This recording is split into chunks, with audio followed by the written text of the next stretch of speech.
Vamos iniciar a leitura do capítulo 2, a partir do versículo 14, tá bom? Mas antes de lermos, só para darmos um contexto e um pano de fundo a respeito daquilo que a gente vai refletir nessa noite, nós vamos refletir sobre a supremacia da nova aliança em Cristo Jesus, tá bom? Então, o apóstolo Paulo, a partir desses textos, ele primeiro vai defender o seu apostolado, mas depois ele vai falar a respeito da supremacia da aliança, da nova aliança, da supremacia dessa nova vida que nós temos em Cristo Jesus. E é supremo por quê ou em quê, na verdade? É supremo em glória, é supremo em poder e é supremo na sua efetividade na transformação do homem. Amém, irmãos? Amém. Glória a Deus. Glória a Deus. Então, todos entendidos daquilo que nós iremos falar, sobre essa aliança que é superior à antiga aliança, tá bom? O Novo Testamento, ela na verdade, comparado ou contrastado, melhor dizendo, ao Antigo Testamento. E a partir do texto que nós vamos ler, que é a partir do versículo 14 do capítulo 2, a gente percebe que inicialmente o apóstolo Paulo está defendendo o seu apostolado. Amém? Aí existia muita dúvida no coração daqueles que estavam em Corinto a respeito da autoridade do apóstolo Paulo. Nesse momento aqui, Paulo era aquele que tinha fundado a igreja de Corinto. Nesse momento ele não está em Corinto, ele está escrevendo uma carta a essa igreja, e o contexto é que existiam naquele momento mestres judaizantes que estavam na verdade ridicularizando o apóstolo Paulo. Nós sabemos o quanto o apóstolo Paulo sofreu pelo evangelho. Ele foi perseguido, ele foi apedrejado, ele foi preso, enfim, isso tudo Paulo sofreu pela pregação do evangelho. Se antes ele era um perseguidor da igreja, após sua conversão, quando Jesus, o Senhor, aparece ressurreto no caminho de Damasco, enfim, o apóstolo Paulo tem um encontro com Cristo, passa um tempo na Ásia, ou na Arábia, melhor dizendo. Quando o apóstolo volta, ele inicia o seu ministério, ele inicia a sua vida missionária. Existem viagens missionárias marcantes do apóstolo Paulo. Paulo é o apóstolo dos gentios. Paulo foi chamado por Deus para pregar aqueles que não eram judeus, e nesse momento existiam mestres que recebiam cartas autorizadas dos mestres judaizantes, possivelmente de Jerusalém, que iam contra aquilo que o apóstolo Paulo pregava a respeito do evangelho de Jesus. Amém, irmãos? Então eles tinham credenciais de mestres judaicos para tentar desqualificar o apóstolo Paulo. E aí, a partir do versículo 17 do capítulo 2, a gente vai perceber Paulo primeiro defendendo o seu apostolado, defendendo a sua autoridade, porque foi Deus que o chamou para isso. E posterior a isso, a gente vai ler a respeito dessa suprema aliança que nós participamos e estando em Cristo. Então, no primeiro momento, a gente lê do versículo 14 do capítulo 2 até o versículo 6. Pode ser assim? Depois a gente lê o resto. Eu vou pontuar no meio da leitura, ou depois que ler, enfim, vamos ver. E aí depois a gente parte para outra parte. Vamos lá. Graças, porém, a Deus, que em Cristo sempre nos concede ou nos conduz em triunfo. Diga triunfo, irmãos. Triunfo. O apóstolo Paulo aqui começa a usar algumas figuras e analogias a respeito daquilo que esse povo vivia naquela época. E para a gente entender, triunfo era quando os generais romanos entravam nas cidades e eram aclamados por Roma, principalmente, quando venciam guerras. E aqui o apóstolo Paulo está falando, olha só, mesmo em meio de perseguição, graças a Deus que, estando em Cristo, Ele sempre nos conduz em triunfo.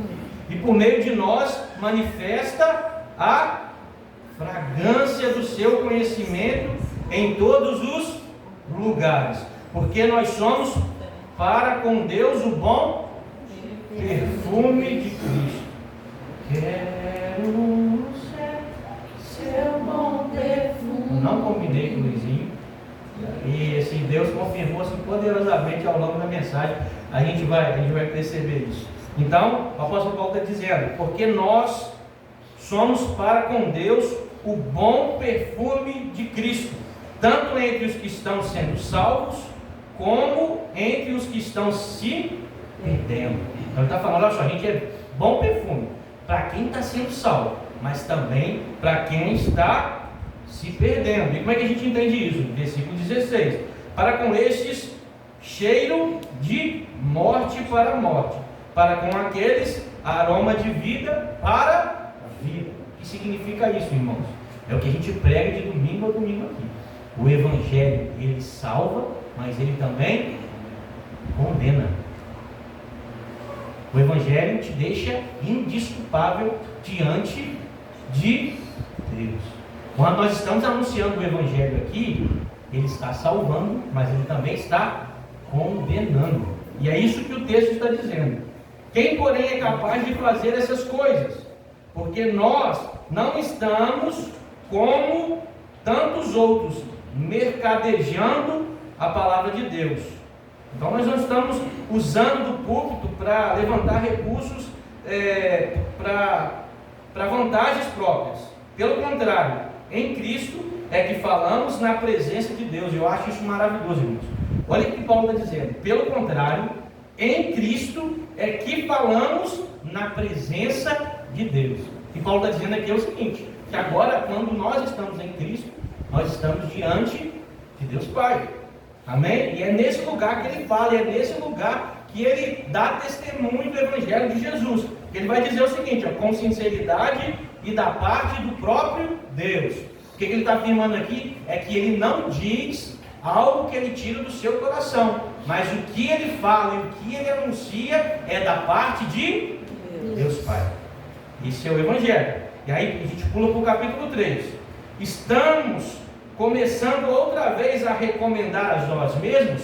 Então ele está fazendo uma pergunta, olha só. Ô, gente, será que é preciso eu recomendar, né, a vocês?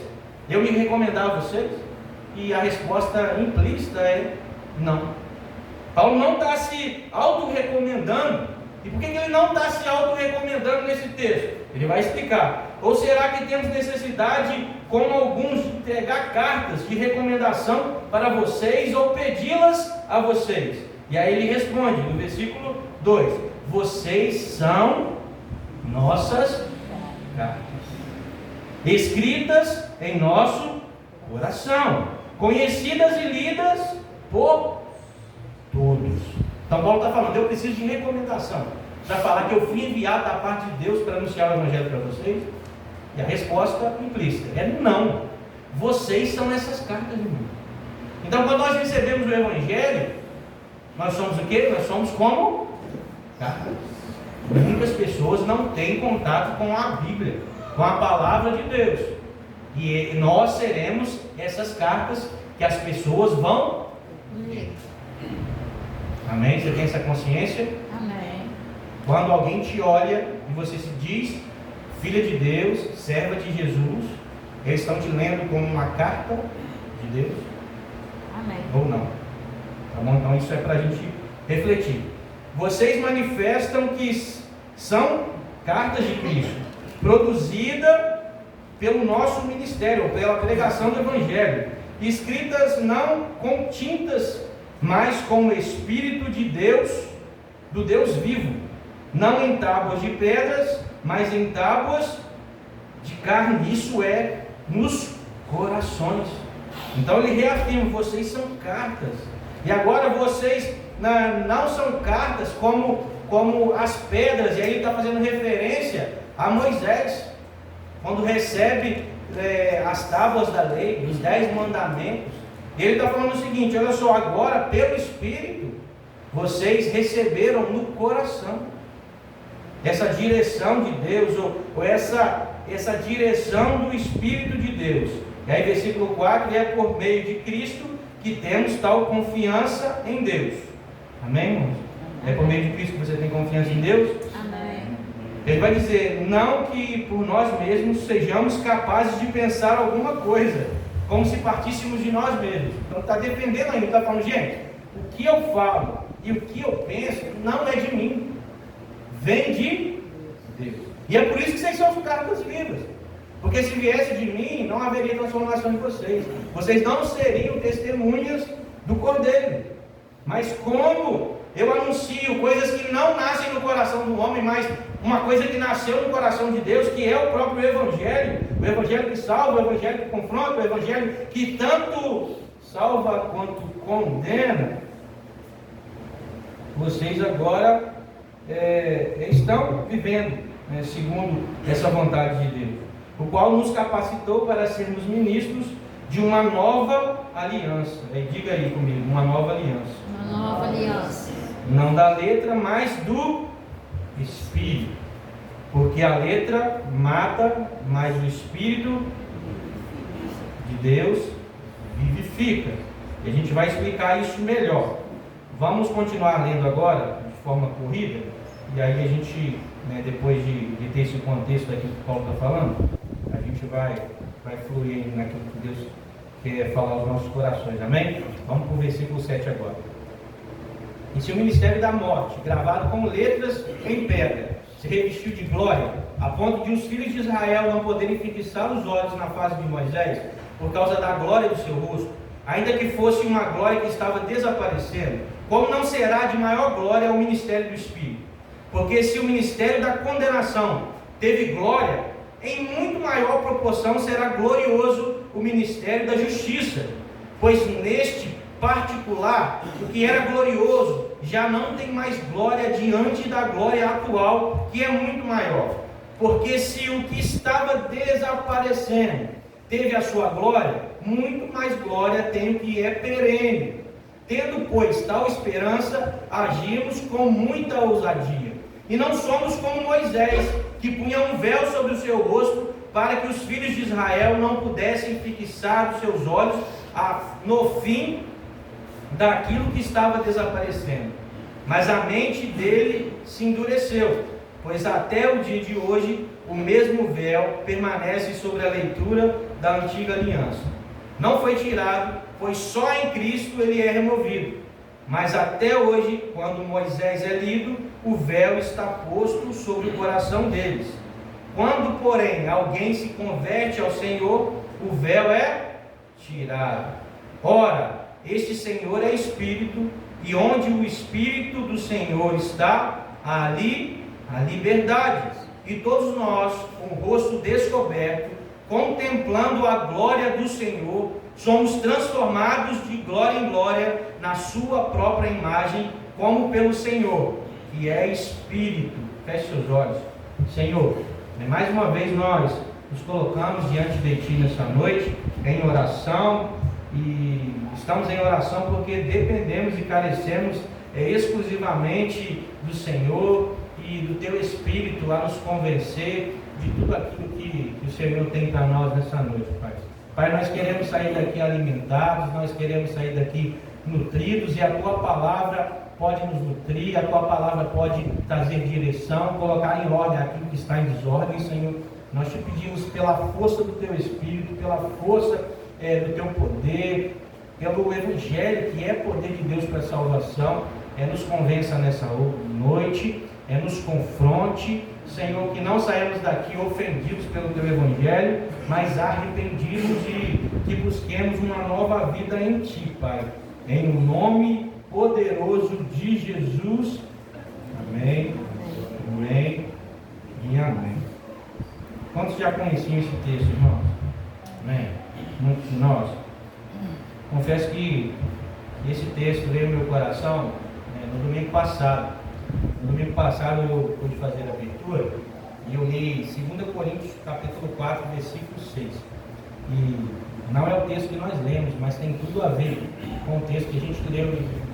De certo modo, depois a gente vai dar até uma pincelada a respeito de 2 Coríntios 6 e também 2 Coríntios 4, 6 e 2 Coríntios 5, 17.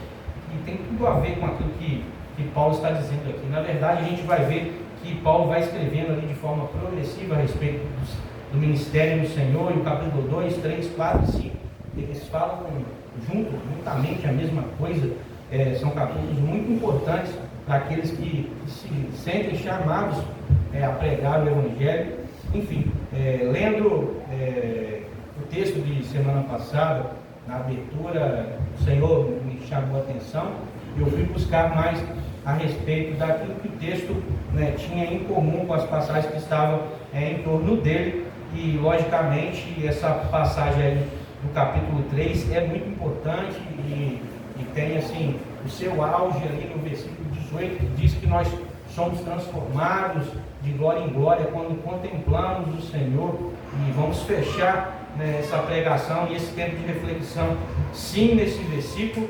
Mas quando nós vemos o que está acontecendo aqui, a gente percebe que o apóstolo Paulo ele está refutando aquilo que os judaizantes estavam tentando disseminar na igreja de Corinto. Você consegue perceber isso, irmãos?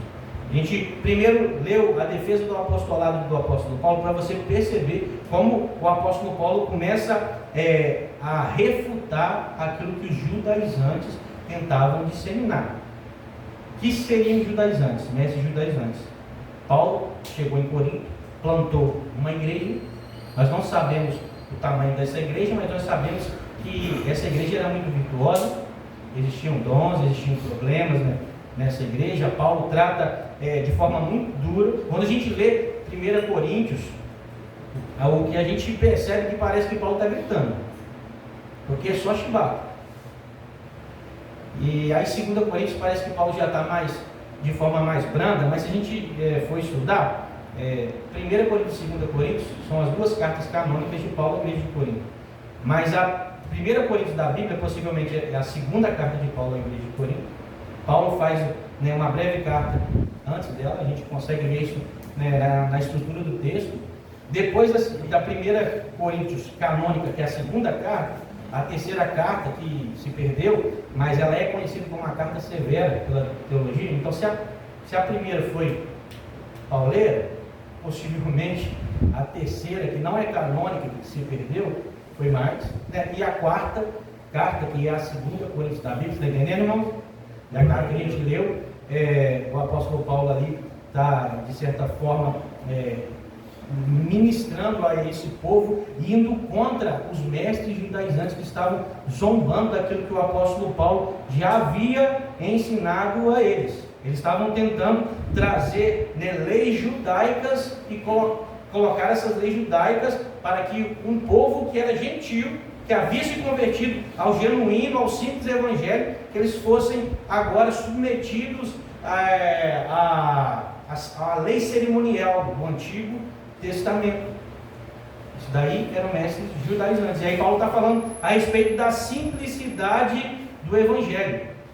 E a gente, né, assim, de forma aparente, consegue, né, assim, à primeira vista, olhar para a religião que o próprio Deus deu no Antigo Testamento ao povo judeu, e perceber que existe uma imponência, né, nessa religião, e assim, a gente percebe que os judaizantes tinham força no seu argumento. Os judaizantes tinham força no seu argumento. Porque como não falar de Moisés no Monte Sinai, onde o monte estava fumegando, aonde tinha relâmpago, aonde se alguém toca a pessoa poderia morrer se alguém tocasse no monte. Né? Como falar, né, não falar da ritualística ali, né, na questão dos sacerdotes, dos levitas, as suas roupas especiais, o sacrifício dos animais, enfim, até mesmo do rosto de Moisés que brilhava. Quando Moisés estava diante de Deus, o seu rosto brilhava, irmãos, brilhava. Se a gente for ler, eu até separei aqui, eu vou ler isso de forma muito rápida aqui, Êxodo 34, a partir do versículo 29, e é essa referência que o apóstolo Paulo está falando, quando ele está ali contrapondo, ou contrastando, a nova aliança com a antiga aliança. Êxodo 34, 29, se você puder colocar aí, Bruno. A gente vai lendo e vocês vão acompanhando aqui atrás. Quando Moisés desceu do monte Sinai, tendo nas suas mãos 2 tábuas do testemunho, sim, quando desceu do monte, Moisés não sabia que a pele do seu rosto resplandecia, depois de Deus ter falado com ele. Quando Arão e todos os filhos de Israel olharam para Moisés, eis que a pele do seu rosto resplandecia, e ficaram com medo de chegar perto dele. Então Moisés os chamou. Arão e todos os chefes da congregação foram até ele, e Moisés lhe falou. Depois vieram também todos os filhos de Israel, aos quais Moisés ordenou tudo o que o Senhor lhe havia falado no Monte Sinai. Quando Moisés acabou de falar com eles, pôs um véu sobre o seu rosto. Porém, quando Moisés vinha diante do Senhor para falar-lhes, removia o véu até sair. E saindo, dizia aos filhos de Israel tudo o que lhe havia sido ordenado. Assim os filhos de Israel viam o rosto de Moisés, viam que a pele do seu rosto resplandecia, porém Moisés cobria de novo o rosto com o véu, até entrar para falar com o Senhor. Então Moisés, quando estava diante do povo, cobria, sei lá, com a boca, para que o povo não visse ali o brilho que estava no seu rosto. Que o texto aparentemente está dizendo é isso. Logo, Paulo no texto vai explicar o porquê que Moisés tapava o seu rosto. E quando Moisés estava diante de Deus, Moisés tirava a boca, e enfim, a glória de Deus brilhava na face de Moisés. E quando a gente olha para os argumentos do apóstolo Paulo, o que a gente consegue ter em mente? E eu posso imaginar que os mestres judaizantes, quando estavam entrando com a cultura judaica, com a religião judaica, para tentar colocar o povo sobre essa religião, eles deveriam usar o argumento de que Paulo era alguém que não valeria a pena seguir. Como alguém que está sofrendo, alguém que é preso, alguém que é chicoteado, alguém que é apedrejado, pode ser seguido? Porque olha para a religião judaica, tanta glória. Mais uma vez um monte fumegando. A luz na face de Moisés brilhando. E vocês estão seguindo esse doido aí. Esse doido aí que está plantando uma igrejinha ali em Corinto. Sofredor. E o que Paulo está argumentando aqui no texto é o seguinte: a glória da aliança, da antiga aliança, é inferior à glória da nova aliança. Amém? E o outro ponto que Paulo vai dizer aqui é que a glória da antiga aliança estava se acabando. O brilho estava se desvanecendo, estava diminuindo até se acabar. Amém? Você está comigo aqui, irmãos? Amém. Glória a Deus. Agora a gente de versículo a versículo vai perceber algumas nuances daquilo que Paulo ensina naquela igreja e possivelmente também irá nos ensinar nessa noite. Então no versículo 6 Paulo vai dizer: o qual nos capacitou para sermos ministros de uma nova aliança, não da letra, mas do Espírito, porque a letra, o que a letra faz, irmão? Mata. Mas o Espírito vivifica. Assim, talvez esse seja um dos textos mais mal compreendidos, porque se tira o contexto do texto, tá bom? E assim, para interpretar a Bíblia, irmãos, é preciso assim, talvez de 10 pontos muito importantes. Como que você interpreta o texto bíblico? E assim, os 10 pontos você nunca vai esquecer.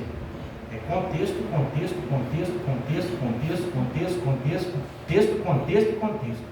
Se você tirar o texto de contexto, você faz um demônio no versículo. Se você não respeitar o contexto, você vai bagunçar tudo. Mas o que Paulo está falando aqui, não é que se você ler muito ou se você estudar muito a Bíblia, isso vai te matar. Porque já se ouviu muito isso, eu já ouvi muito isso. Você lê muito Bíblia, você é biblista demais, isso está acabando com você. Mas o que Paulo está falando aqui é o seguinte: quando ele fala de lei, ele está fazendo uma referência à lei, irmãos. A lei mata, ou melhor, a lei condena. Mas agora, a nova aliança, nós encontramos vida, porque é uma vida vivida debaixo da direção do Espírito Santo de Deus. E aí você pode me perguntar, Lucas, por que a lei mata? Porque, irmãos, a lei só apontava o pecado. A lei não resolvia o problema do pecador. Nós, quando lemos a lei, o que é que nós identificamos? Eu preciso de um Salvador. A lei nunca resolveu o problema de nenhum pecador. A lei apontou o Salvador. A lei apontou a nossa miserabilidade. Mas a lei não salva, a lei não justifica ninguém. E aí você pode me perguntar: Lucas, então eu devo parar de ler o Antigo Testamento? Logicamente que não, irmãos. Nós não vamos parar de ler o Antigo Testamento. Cremos que o Antigo Testamento é palavra de Deus. Mas nós lemos o Antigo Testamento percebendo que todo esse apontamento do Antigo Testamento é para a pessoa de Cristo. Lembra quando semana retrasada eu falei a respeito de um filme que você vai ver uma vez e pela segunda vez, já sabendo o final do filme, você consegue interpretar o filme melhor. Então, quando nós lemos o Antigo Testamento, nós devemos lê-lo na perspectiva de Cristo. Precisamos perceber que o Antigo Testamento é a sombra dos bens vindouros. É isso que o escritor de Hebreus vai dizer no capítulo 10. Capítulo 10, versículo 1. A lei é a sombra dos bens vindouros. Tentando achar uma sombra aqui para tentar ilustrar melhor, mas está perto, tem muita luz.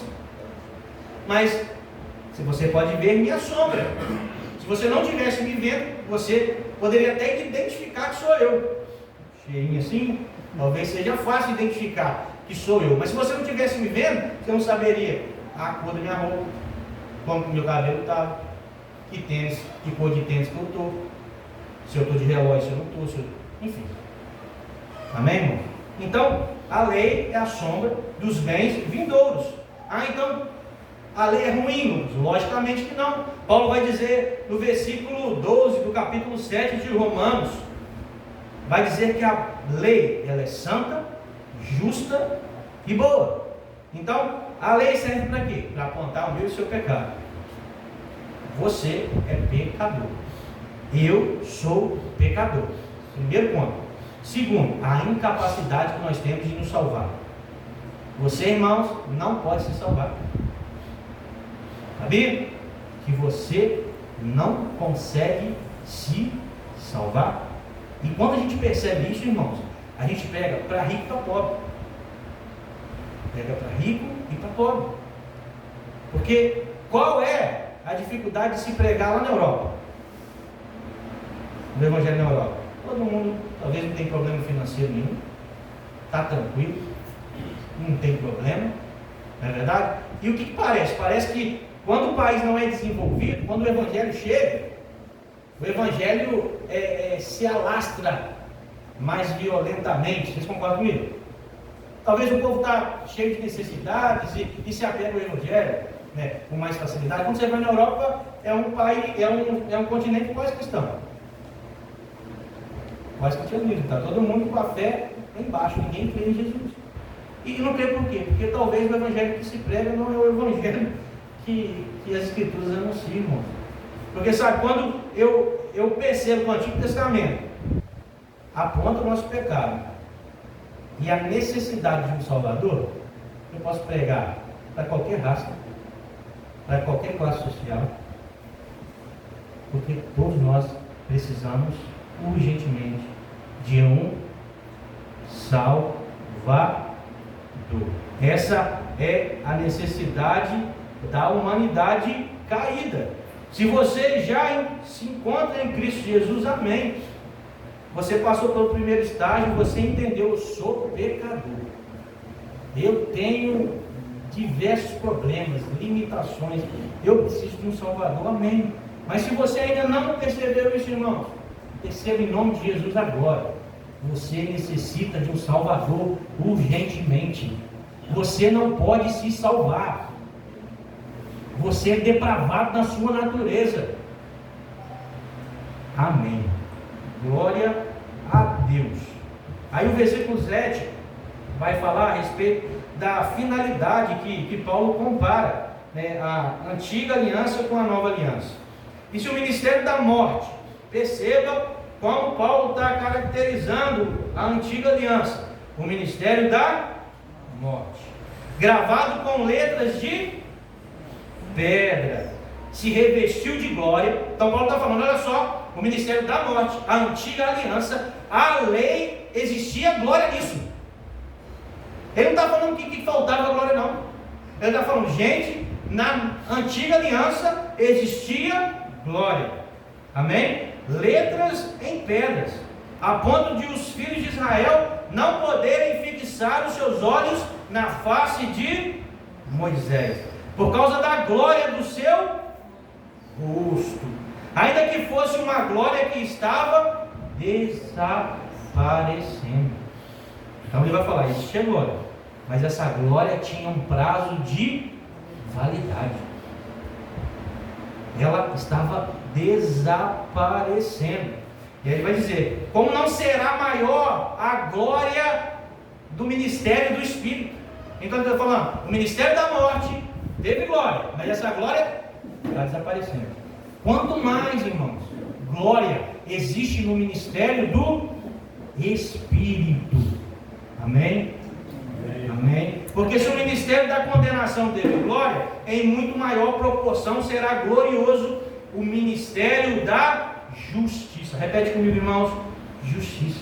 Justiça. Perceba que Paulo relaciona a velha aliança com as tábuas de pedra e a nova aliança com as tábuas de carne.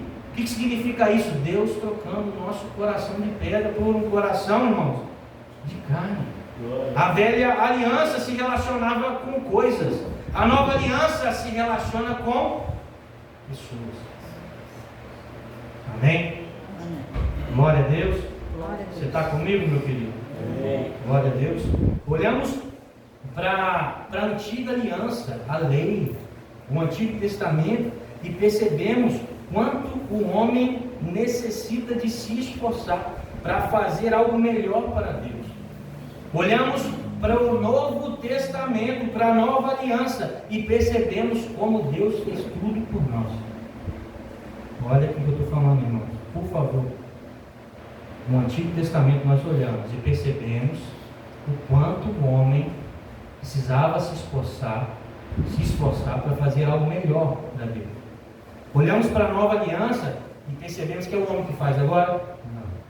Mas é que Deus está fazendo tudo por nós em Cristo Jesus. Amém? Deus fez tudo por nós em Cristo Jesus. E aí o texto está dizendo, se o ministério da condenação foi necessário Moisés cobrir o seu rosto, né, por causa desse brilho, por causa dessa glória, imagina quando nós vivemos sobre a direção do ministério do Espírito Santo. Amém, irmão? Você vive debaixo da direção do Espírito Santo, você está sob essa nova e viva aliança. Amém?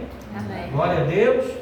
E aí Paulo vai dizer que esse ministério, ele é vivo, mas ele também é um ministério da justiça. Olha o versículo 9, o finalzinho, o ministério da justiça.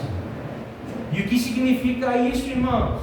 Versículo 7, capítulo 1 de Romanos, porque a justiça de Deus se revela no Evangelho, de fé em fé, como está escrito, o justo viverá pela fé.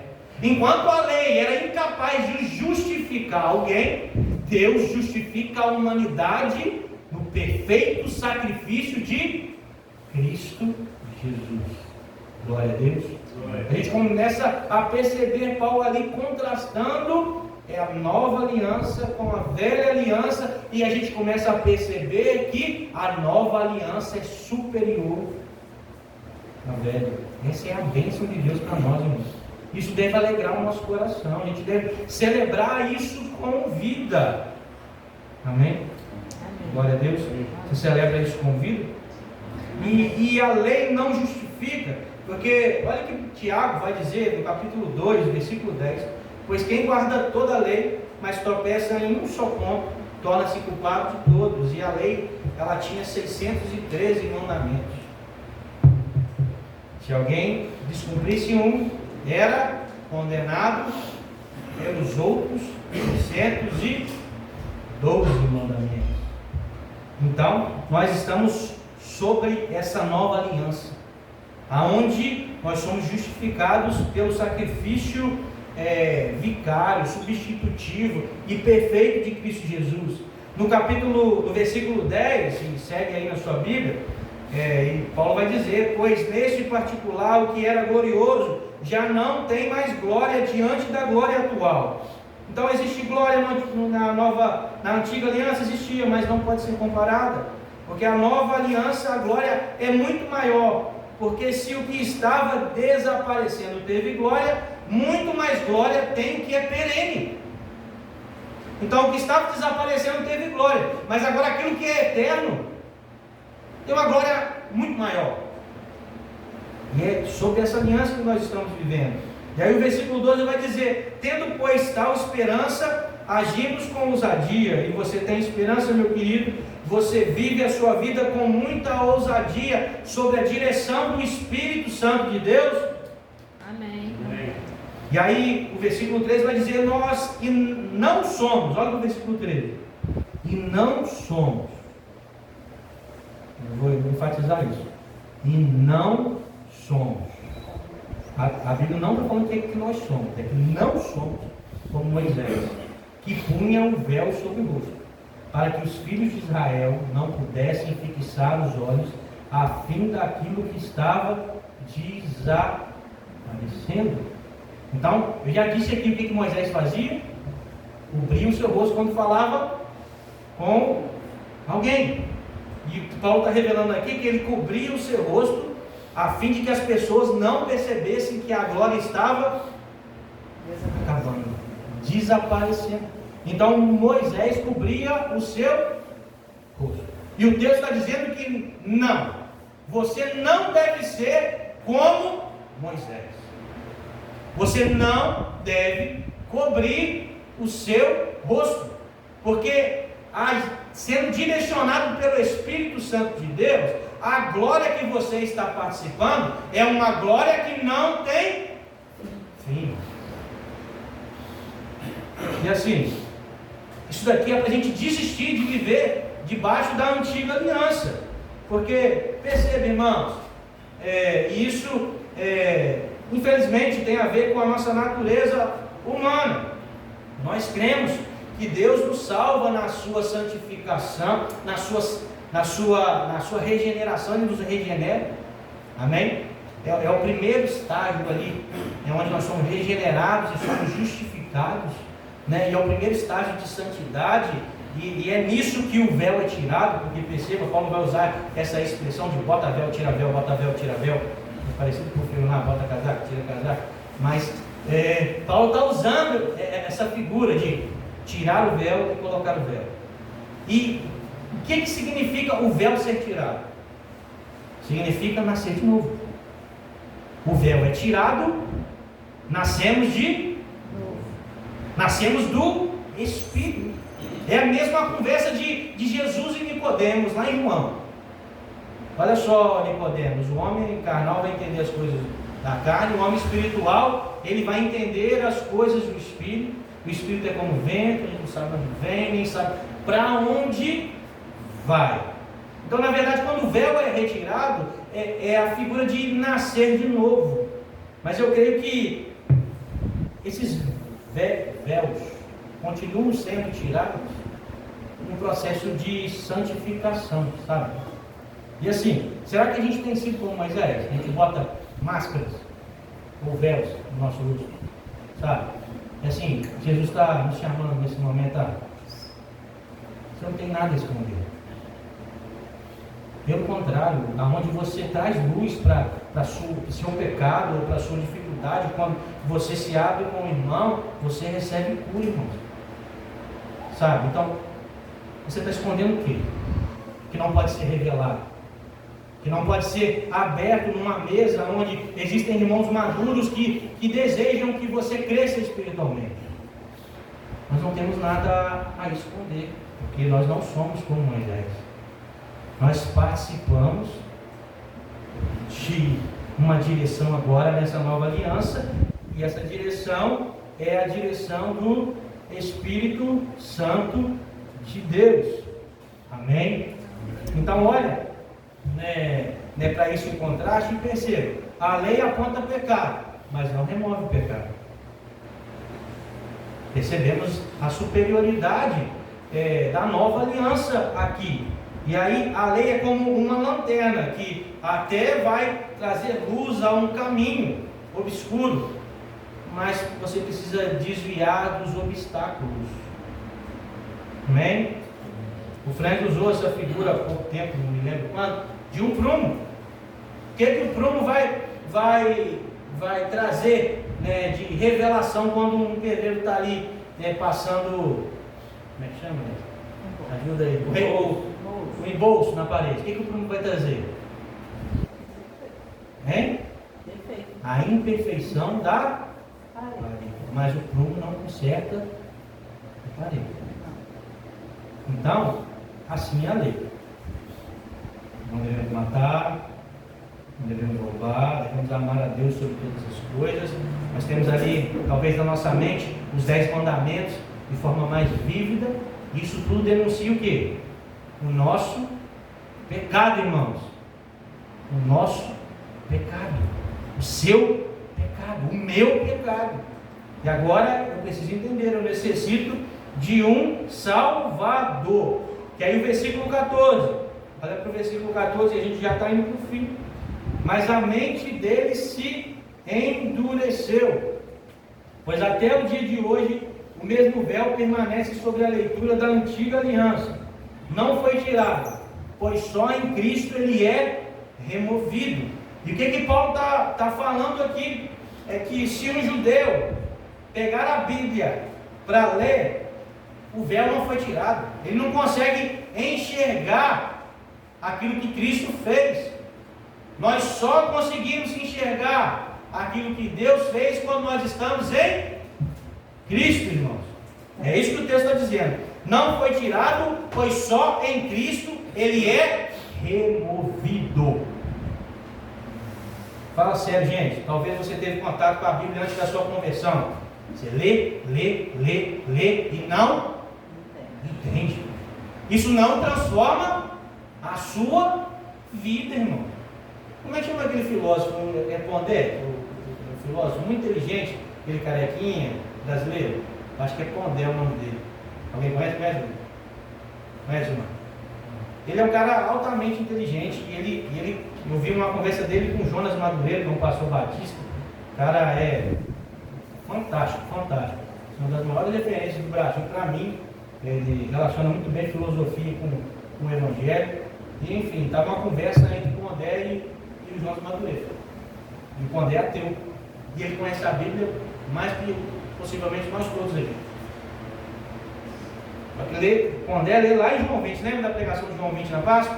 A gente a pregação de João 20 é o que? A ressurreição de Jesus. Maria Madalena, Pedro, João, Tomé. E assim, Pondé sabe muito bem a respeito do capítulo 20 de João. Ele pode pontuar para vocês muito sobre esse acontecimento, fatos históricos, mas existe uma grande diferença em Pondé e em aqueles que estão em Cristo. Ele lê, mas não crê que Jesus ressuscitou. Sabe, irmãos? E é isso que Paulo está falando aqui. É que aqueles que não entendem que Cristo é Senhor e Salvador, o coração deles e a mente deles estão obscurecidas, estão endurecidas.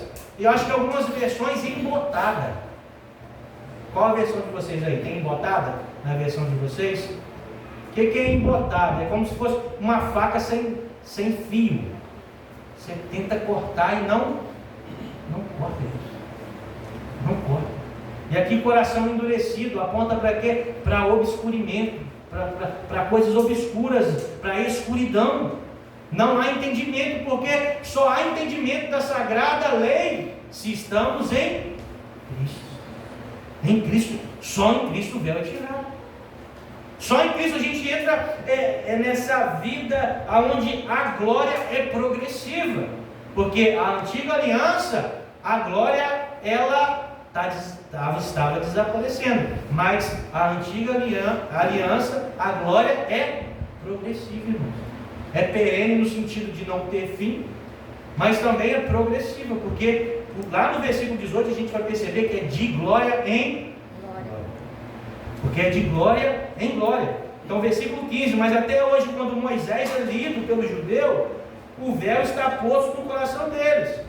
Quando, porém, alguém se converte ao Senhor, o véu é tirado. Irmão, se você já se converteu a Jesus, sua vida já está aos pés do seu Salvador, do seu Senhor, o véu do seu rosto já foi tirado, irmão. Quando você lê a Sagrada Lei, a Sagrada Escritura, você recebe vida através do Espírito. Ou você ainda está sendo condenado pelo Antigo Testamento e não perceberam que você necessita urgentemente de um Salvador, porque você não consegue se salvar. Você está entendendo, igreja? Então, sem Cristo é impossível entender. A gente vai ler e não enxergar Cristo. Qual é a diferença do cristão, do discípulo de Jesus e do ímpio que não se converteu? Entendimento espiritual. Enxerga as coisas do Espírito. Amém? A gente vai para o penúltimo versículo, versículo 17. Ora, este Senhor é o Espírito.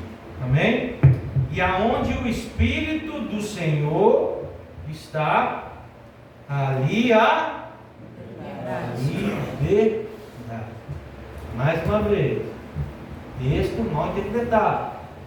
Onde o Espírito de Deus está, a liberdade, então eu posso jogar capoeira no culto, eu posso plantar bananeira e está tudo certo, porque aonde o Espírito de Deus está, a liberdade. E aí eu falei para vocês a respeito dos 10 pontos para a interpretação. Qual são os 10 pontos? Contexto.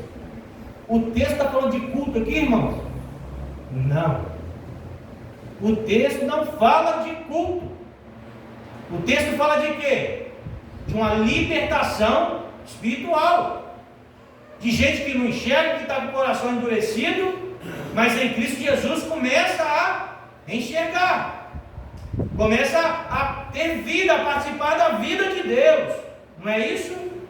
Ou não? Sim ou não? Sim. Amém, irmãos? Então, aonde o Espírito de Deus está, a liberdade aonde o Espírito de Deus está, não existe mais véu. Agora a gente pode enxergar as verdades de Deus. Agora a gente pode ser vivificado pelo Espírito Santo de Deus. Amém? Amém. Somos vivificados pelo Espírito Santo de Deus. E perceba, irmãos, que assim, o Evangelho não é necessário para o seu entendimento uma compreensão filosófica. Só as pessoas que têm essa compreensão alta vão chegar ao patamar de entender o Evangelho. Não é isso. Nós precisamos de um contato com o Senhor. Amém? Eu e você, nós carecemos de um contato com o Senhor, porque é a sua presença que vivifica. Então existe liberdade. Por que, irmãos, que existe liberdade? Porque antes nós carecíamos de libertação, e principalmente de nós mesmos. Libertação de nós mesmos. Porque tem relação com aquilo que Paulo vai dizer: eu não vivo mais eu, Cristo vive. Então, liberdade de quê? Por que o Espírito está dando liberdade? Por que a liberdade? Porque eu preciso ser liberto de mim mesmo. Eu preciso ser liberto das minhas dores. Eu preciso ser liberto dos meus medos. Você precisa, irmãos? Eu preciso, sabe? Você precisa, querido? Você reconhece isso? Você reconhece que precisa ser libertado disso? sabe? E é por isso, onde o Espírito de Deus está, ali com certeza, irmão, eu não tenho dúvidas, existe liberdade, existe libertação, no sentido de que o véu será retirado. E o último versículo, e assim, é um ponto alto, sim, de todas as coisas, né, que a gente entendeu e buscou aqui hoje. Mas vamos fazer o seguinte, antes de ler o versículo 18, você está em 2 Coríntios 13, vai para 2 Coríntios 4, 16, perdão, 4, 6. Olha só, a gente leu 2 Coríntios 2, a gente leu 2 Coríntios 3, a gente está lendo agora 2 Coríntios 4, versículo 6. Vê se tem relação isso daqui. Isso daí foi o texto que a gente leu na abertura do domingo passado. Porque Deus que disse, das trevas resplandeça a luz. Ele mesmo resplandeceu em nosso coração para a iluminação do conhecimento da glória de Deus na face de Cristo Jesus. Tem a ver com o texto que nós acabamos de expor aqui, irmãos? Tem tudo a ver. Das trevas resplandeça a luz. O mesmo evento e o mesmo milagre que houve lá em Gênesis. Haja luz. É o mesmo evento. Estávamos em trevas, véu escuro. E aí Deus diz: haja luz, véu retirado. Agora nós conhecemos a glória. Lembra da glória que é perene e está em progressão? Agora nós conhecemos a glória de Deus na face do Filho de Deus. É olhar para Cristo e perceber a glória de Deus. É olhar para as Escrituras e ver quem Cristo é, suas excelências, os seus atributos, e perceber que a glória de Deus está no Filho, porque ele é co-igual ao Pai. E aí a gente tem Cristo revelando a pessoa de Deus Pai, o Verbo que se fez carne. E aí olha, capítulo 5, versículo 17, muito conhecido. E assim, se alguém está em Cristo, nova criatura é. As coisas antigas se passaram, tudo se fez novo. Olha para o capítulo 4, novo, e percebe que o que Paulo está falando é o seguinte: a glória de Deus está na face do Filho. Guarda isso no seu coração. Vamos ler o versículo 18 do capítulo 3, tendo isso no coração. No capítulo 4, Paulo vai dizer que a glória de Deus está na face do Filho, tá bom? Olha lá, versículo 18 do capítulo 3. E todos nós, com o rosto descoberto. Então, olha só, é todos nós que temos o rosto descoberto. Quem não tem o rosto descoberto não está inserido nessa realidade. Mas olha, é todos nós com o rosto descoberto. Quem teve o véu arrancado, contemplamos a glória do Senhor. Somos transformados de glória em glória, a sua própria imagem, como pelo Senhor, que é glória a Deus. Então todos nós, com os rostos descobertos, todos nós que não temos o véu, nós somos o que? O texto vai dizer? Transformados. E assim, irmãos, o que a gente carece nesse tempo? Transformação. Transformação. O Evangelho vai o quê? Transformar a gente. Porque se o Evangelho não transforma a gente, irmãos, a gente está vivendo uma coisa que não é o Evangelho. Sabe? Se, tipo assim, sua vida não muda. Você está vivendo comunhão, você está na igreja, está ouvindo o Evangelho de pessoas que têm responsabilidade com as Escrituras, que não adulteram o Evangelho, que não tornam mais palatável, e você não transforma, cara. Será que meu véu foi tirado primeiro? Sabe? Então, assim, faça essa análise do seu coração e assim, em nome de Jesus, se envolva com esse texto e, assim, deixe o Espírito Santo ministrar ao seu coração nessa noite. Transformação.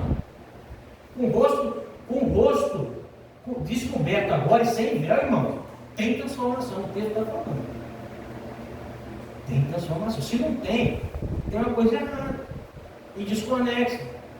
E aí, assim, é perigo. Tem que começar a pulsar na cabeça. Se meu véu não está tirado, eu não estou em Cristo. Eu acho que talvez não devo ter reconhecido que eu sou pecador. Talvez eu não reconheça que eu preciso de um Salvador. Sabe? Então olha só, nós vamos olhar para esse texto, é a chave do negócio. Tá bom? É o que vai explicar tudo. Vai explicar tudo. Tirei o véu, fui transformado. Não estou sendo transformado. Talvez o véu está na minha cara. E eu não sei. E aí ele vai para casa pensando a respeito disso. Se eu não estou sendo transformado, o véu está na minha cara. E se você está com o véu na cara, você está sendo condenado a ouvir o Evangelho. E você é indesculpável. A ira de Deus está apontada para você, irmão. Reconheça, você é um pecador. Carece da glória de Deus. Carece de um Salvador, Cristo Jesus, o Senhor. Amém? Amém. Amém. Então a gente é transformado quando o véu é tirado. E nós necessitamos tanto de transformação.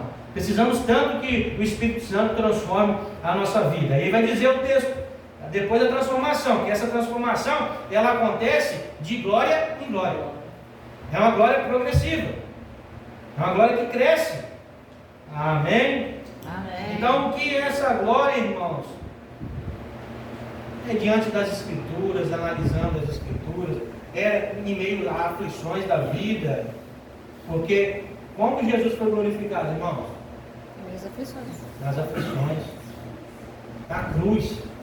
Sabe? Então, isso tudo colabora para que de glória em glória a gente seja transformado. E o texto vai dizer que essa transformação acontece, e cara, esse versículo é muito rico, acontece por contemplação. E aí foi o que o louvor que foi ministrado aqui hoje. Espera lá, vou lembrar que é um louvor muito antigo, sabe? Não é da minha época. Calma aí. Como é que começa?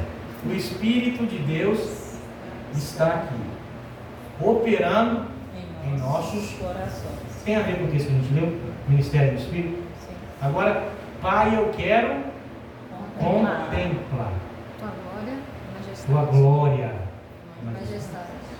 É de glória em glória que somos transformados pela contemplação do Senhor. Eu contemplo e sou transformado. Eu olho para Cristo e o meu ser é moldado pelo Espírito Santo. Eu continuo olhando, eu continuo admirando a Jesus. Ele é quem me fascina, os meus olhos estão fixos nele. E à medida que os meus olhos estão fixos nele, eu estou sendo transformado. A sua imagem. Lembra quando Paulo fala no capítulo 4 de Efésios que o fim da igreja ou dos dons é para que até que cheguemos à estatura de varão perfeito. É para isso que os dons eles existem na comunidade dos santos, até que chegamos à estatura de varão perfeito. Olha para o texto, somos transformados de glória em glória à imagem de quem? De Cristo. De Cristo. Amém?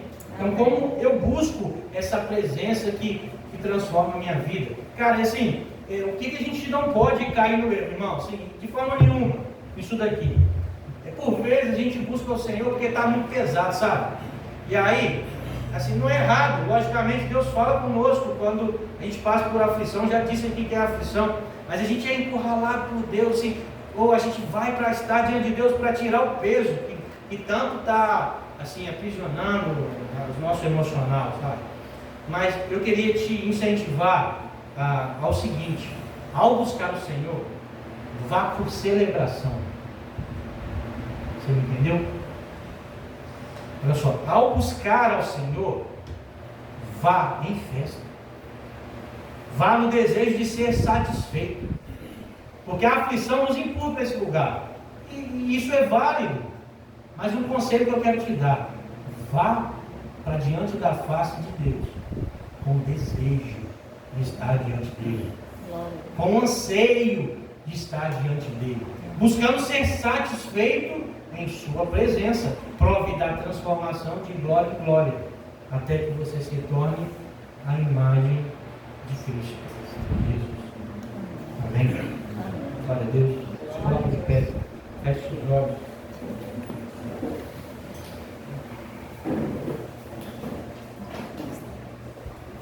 Olha só, irmãos, a gente não deve cair no erro de transformar o Evangelho em um conjunto de filosofia, de regra, de um misticismo que é desprovido de razão, porque a fé, ela nasce nesse entendimento e, poxa, irmãos, vamos ser sinceros, olha só, o Antigo Testamento nos aponta para Cristo.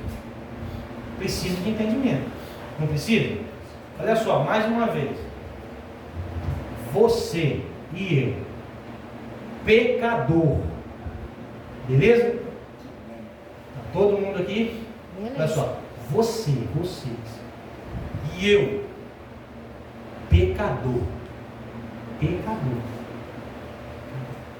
tá bom? Você e eu carecemos de alguém capaz de nos salvar. Salvador, Cristo o Senhor. Fechou, irmão?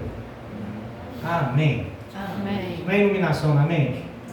Vai com isso para casa, a gente vai orar agora em nome de Jesus, e que a gente aprenda e viva servindo a Jesus em espírito e em verdade. Senhor, nessa noite nós mais uma vez nos prostramos diante de Ti e o nosso coração é humilhado, Senhor, porque é a realidade de quem nós somos pecadores, nossa natureza é depravada. Jesus, nós carecemos tanto do Senhor, e sem o Senhor nós não somos nada, não somos ninguém e somos condenados por justiça ao inferno. Precisamos da Sua graça, do Seu favor. Nessa noite nós falamos dessa nova aliança que o Senhor fez conosco, através do Filho. E eu quero te pedir, Senhor, continua abrindo os olhos do nosso entendimento, que a gente mergulhe nessa realidade de viver uma vida no Espírito, Senhor. Pai, em nome de Jesus, tira todo legalismo, toda religiosidade de nós, e que a gente viva para a glória do Teu nome, em nome de Jesus. Ó Pai, em nome de Jesus, que se existem pessoas nessa noite que reconhecem aqui agora, que de fato entenderam, são pecadores, necessitam de um Salvador, necessitam do Senhor Jesus, entenderam que é Jesus o Salvador da sua alma. Eu te peço, Espírito Santo, sela essa pessoa no nome de Jesus, e que ela continue caminhando contigo. Senhor, tira os véus, tantos véus que encobrem a nossa vista e nos impedem de enxergar, Senhor. Nós te pedimos, Pai, em nome de Jesus, transforma a nossa vida de glória em glória. Em nome de Jesus, amém.